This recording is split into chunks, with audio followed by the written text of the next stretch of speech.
Hello, everyone. Today, we are going to dive deep into the book of Romans, chapter 4, to explore the true essence of happiness as defined by the Bible. We will look at how our human striving stands in stark contrast to the profound meaning of God's grace. In this life, we are conditioned to dream of a better version of ourselves. We are taught that we must mature, achieve, and contribute to the progress of history. This Adamic way of thinking becomes the very foundation of our self-esteem. We try to find happiness by proving, I have accomplished this much. However, the Bible tells a completely different story. God reveals that the ultimate end of this history and every life built on human effort is destruction by fire. Paradoxically, this fire is a judgment for the world, but for the believer, it becomes a healing ray. When we face trials where our house of the flesh, the fortress of the ego we so carefully constructed, is torn down, we finally descend to the place of self-denial. While the world runs toward building its own kingdom with a hurry mentality, a believer is someone in the process of realizing that all such achievements are merely refuse, like flickering neon signs fading before the rising sun. What then is the true nature of sin? It isn't merely committing moral wrongs.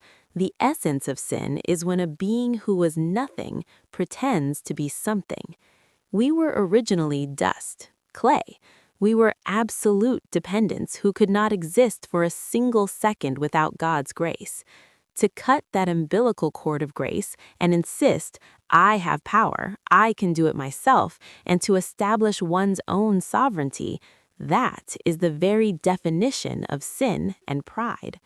This brings us to the central key word of Romans, logitomai, which means to reckon or to credit. Imagine God's ledger of our lives. On our side of the balance sheet, there is not a single record of goodness. The credit column is empty, while the debit column is overflowing with sin. Yet God, as the sovereign judge, chooses not to record those sins in the ledger.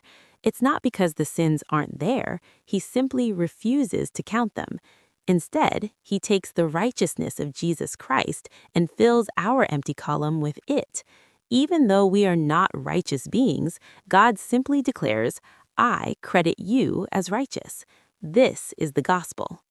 We must not misunderstand this righteousness. Biblical righteousness is not about moral integrity, it is about relationship.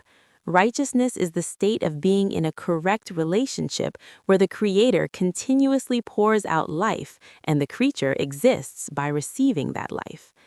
Abraham and David did not become righteous because they achieved great things. They were people whose filthiness was exposed at the rock bottom of their lives and learned that there was no hope without God's covering. Some believe that the works in the book of James contradict the faith in Romans. However, the works James speaks of are also self-denial, a reaction sparked by faith. When Abraham offered Isaac on Mount Moriah, he wasn't proving, I am a great man who can even sacrifice my son. Rather, he was acknowledging that God's covenant is fulfilled by God alone, without the help of my efforts or my lineage. He was deleting himself from the equation. Similarly, Rahab betrayed the world she belonged to and threw herself entirely onto the mercy of God's kingdom. This is the true work required by the Bible. We are in the testing ground of life to break the idol of self and learn God's mercy. When we give offerings but see our own stinging hearts, we praise the grace of Jesus. When we do good deeds but discover our hidden pride, we flee back to the cross. This is the life of a believer. True happiness is not a reward earned through achievement. It is the grace of a God who says to a person who has done nothing but pour out sin, it is okay, I have covered it all. It is entering a state of Hakuna Matata, a no-problem status, where you entrust your entire being to His leading. We will still fail and fall, but every time you do, look at the blood of Jesus that covers you. When you admit that you are nothing, God's everything fills that space. I hope this paradoxical happiness fills your lives.